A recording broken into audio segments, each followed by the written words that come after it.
il se pose ici le problème de l'intégration de l'ALN et plus particulièrement de celle des frontières.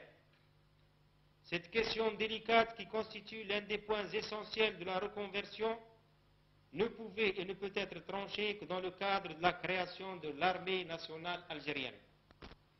C'est seulement dans ce cadre et sous l'égide de l'autorité centrale que peut s'opérer la fusion de l'ALN des frontières et celle de l'intérieur.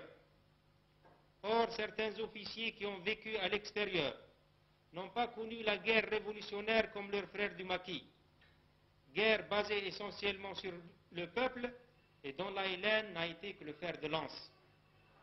Le peuple a été l'artisan principal de l'indépendance. Ces officiers qui sont restés pendant la durée de la guerre aux frontières tunisiennes et marocaines ont souvent tendance à ne compter que sur la force des armes.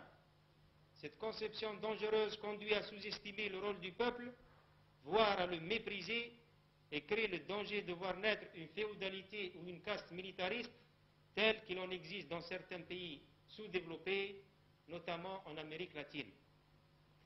Là se retrouve la maladie de l'exil. La révolution n'est pas l'œuvre d'une fraction du peuple, mais elle est basée sur la mobilisation de tous les Algériens.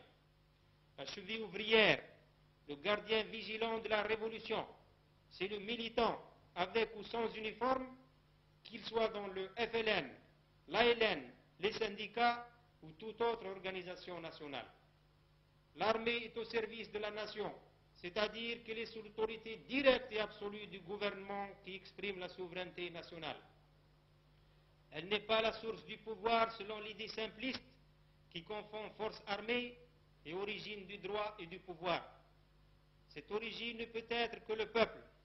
C'est là un principe de base de notre révolution et de toute démocratie.